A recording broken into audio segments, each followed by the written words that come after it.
Les bouchons aux heures de pointe sur les autoroutes A1 et A23, vous connaissez. Le programme anti-embouteillage de la métropole européenne de Lille Change et ça rapporte est fait pour vous. Il indemnise les automobilistes qui modifient leurs habitudes. Covoiturer, télétravailler, prendre les transports en commun peut vous rapporter jusqu'à 80 € par mois. Conditions et inscriptions avant le 12 mai sur changersarapporte.fr.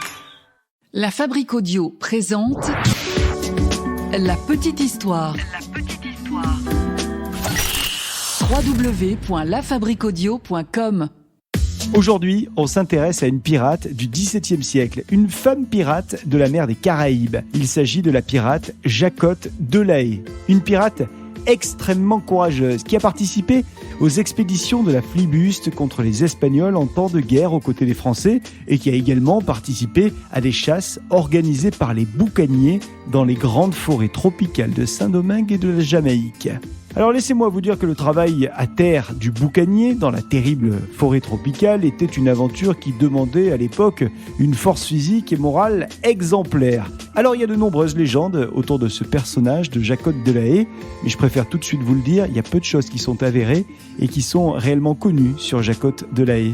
Mais je vais quand même vous raconter l'une des légendes que j'ai lues à son égard, car ce qu'on peut entendre sur cette pirate vaut le détour. Ah ouais. Quelle histoire, ça aussi. Salut tout le monde, merci de nous rejoindre. La Petite Histoire, un podcast produit par La Fabrique Audio. C'est Sébastien Girard qui l'a monté et mixé pour vous et j'ai eu l'occasion de vous l'écrire. Vous retrouvez La Petite Histoire sur l'ensemble des plateformes d'écoute de podcast et notamment chez Spotify. Vous pouvez d'ailleurs aller là-bas sur Spotify, commenter ce podcast et le noter. Aujourd'hui, on s'intéresse donc à Jacotte de La Haye. Et selon le peu d'infos qui existent sur Jacotte de La Haye, elle serait née à Saint-Domingue.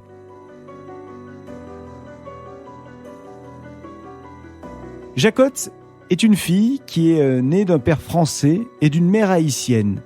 Et tout de suite, les choses n'ont pas été très faciles pour Jacotte, c'est le moins qu'on puisse dire, puisqu'elle n'a pas du tout connu sa mère qui est morte en lui donnant la vie.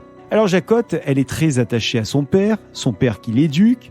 Lui, c'est un pirate qui aime bien la baston. Et d'ailleurs, c'est lors d'une baston qu'il se fait assassiner. Jacotte n'a à l'époque que 15 ans. Ça se passe donc dans une bagarre dans laquelle tous les protagonistes sont bien alcoolisés, et lui en premier. Et c'est juste après l'assassinat de son papa que Jacotte décide de devenir à son tour pirate. Elle embrasse donc la carrière paternelle de pirate, ainsi que la carrière de boucanier. À cette époque, le boucanier, c'est celle ou celui qui chasse le bœuf sauvage aux Antilles pour fumer la viande ou pour en faire le commerce de la peau. En plus de cette carrière de boucanier et de pirate, elle doit aussi pas mal voler pour se nourrir et pour survivre, parce que la nourriture ne tombe pas du ciel. De toute façon, Jacotte sait très bien qu'elle n'a que peu d'options. Elle doit soit entamer une vie de femme bien rangée, j'ai envie de dire, une vie traditionnelle à l'époque, soit elle doit mener cette activité de pirate, de boucanière, avec pour objectif une certaine forme d'indépendance, y compris une indépendance financière. Et c'est donc dans cette voie-là qu'elle choisit de se diriger. Et alors pour faire ce choix, à l'époque, fallait évidemment avoir beaucoup de courage, vous l'imaginez, et elle en a du courage. Vous allez le voir dans cette petite histoire. Les débuts sont rudes pour Jacotte dans ce monde d'hommes. Elle doit sans cesse prouver sa valeur et faire sa place.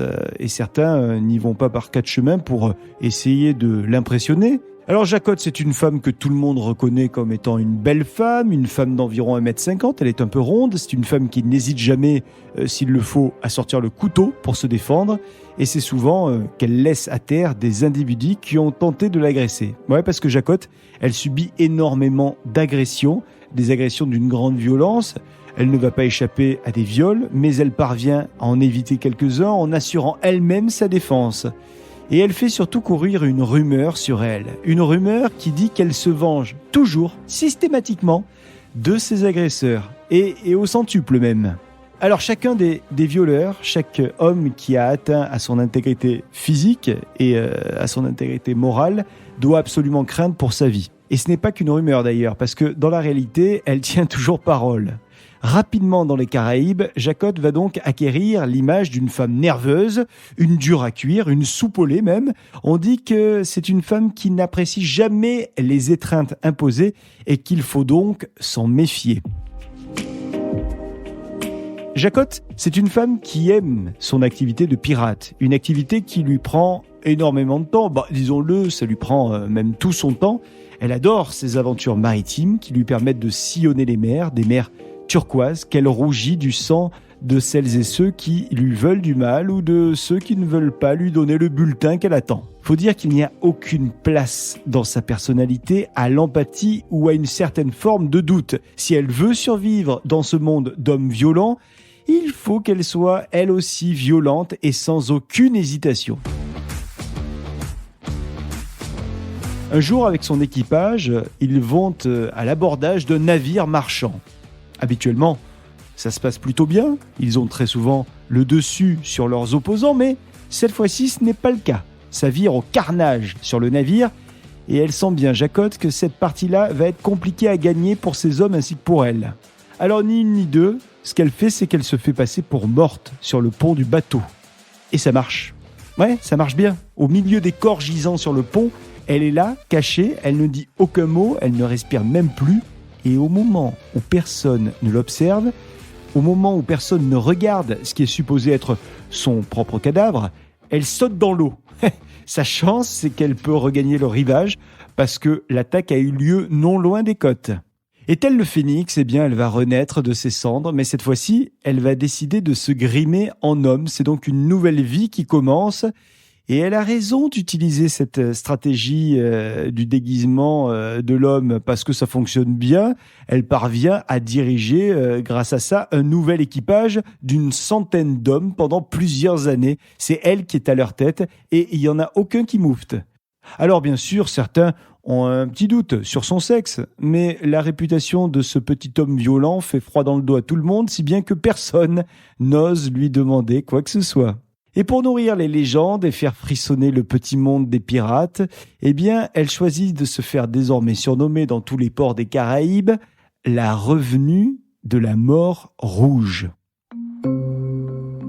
Vers 1665, Jacotte et son équipage vont s'emparer d'une petite île des Caraïbes et elle va carrément en faire ce qu'elle appellera la République des pirates. En quelque sorte, c'est une petite île qu'elle protège, bec et ongles, jusqu'à sa mort. Elle veut que cet endroit soit un lieu paisible pour elle et pour ses équipiers.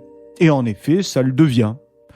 En 1667, 2 ans donc après son arrivée sur cette République des pirates, il y a un flibustier, Michel le Basque, qui va tomber amoureux d'elle. Michel lui dit qu'il veut absolument l'épouser.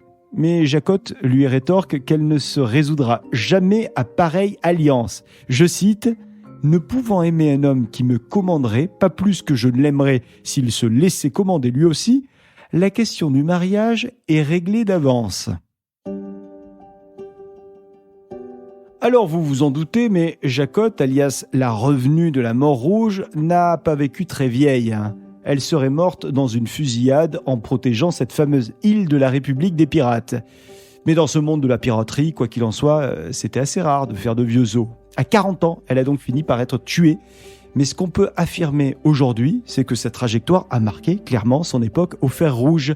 Et la légende raconte même qu'elle aurait donné naissance à une petite pirate, une fille à son image, une rousse, qui serait d'ailleurs, à ce qu'on dit, devenue elle aussi, une femme très sûre d'elle, et même autoritaire, une certaine Dinah de la Haye, et on raconte qu'elle aurait aussi emprunté la voie de la piraterie, une pirate sanguinaire à la tête d'une flotte qui aurait écumé les mers Caraïbes et accumulé un sacré butin, un trésor formidable. Mais ça, c'est une autre petite histoire. Alors au-delà de l'intérêt légendaire de cette histoire, on peut se demander quand même si la jeune orpheline, Jacotte, a réellement existé. Mais il n'est tout de même pas inconcevable d'imaginer que cette jeune héroïne a eu son heure de gloire au milieu des boucaniers et des flibustiers, parmi lesquels on trouvait à l'époque quelques femmes.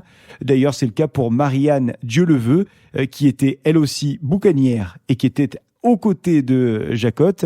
Et on peut mettre en avant que toutes les deux avaient ce caractère tranchant, résolu, qui leur ont permis de souvent se sortir de sales situations. J'ai pas dit toujours, mais j'ai dit souvent. Leur force et leur habileté ont sans doute égalé leur courage. Voilà donc pour cette petite histoire concernant cette pirate Jacotte. Merci d'avoir écouté cette petite histoire consacrée à cette femme pirate. C'est une petite histoire qui a été réalisée par Sébastien Girard, que j'ai eu l'occasion d'écrire, et j'espère qu'elle vous a plu. On vous attend sur l'ensemble des réseaux sociaux pour nous le dire, ainsi que sur Spotify pour noter vos commentaires concernant cette petite histoire. La Fabrique Audio présente La Petite Histoire. Vous souhaitez devenir sponsor de ce podcast ? Contact @lafabriqueaudio.com. Avant de se quitter, je vous rappelle que La Petite Histoire crée également des contenus audio pour les entreprises, les marques, les collectivités. On crée des web radios, des radios d'entreprise, des podcasts.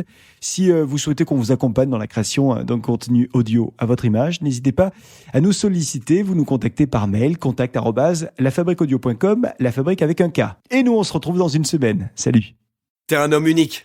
Grâce à tes playlists, mais surtout parce que t'es peut-être la seule personne à pouvoir sauver une vie. Alors deviens donneur. Car des milliers de personnes ont besoin d'une greffe de moelle osseuse pour guérir d'une maladie grave, comme la leucémie. On recherche en priorité des hommes, parce que leurs cellules permettent une meilleure prise de greffe. Et de toutes origines, pour trouver des profils génétiquement compatibles avec tous les malades. Inscris-toi sur dondemoelleosseuse.fr. Pour donner à tous les meilleures chances de guérison, nous avons besoin de chacun. Ceci est un message de l'Agence de la biomédecine, agence relevant du ministère de la Santé.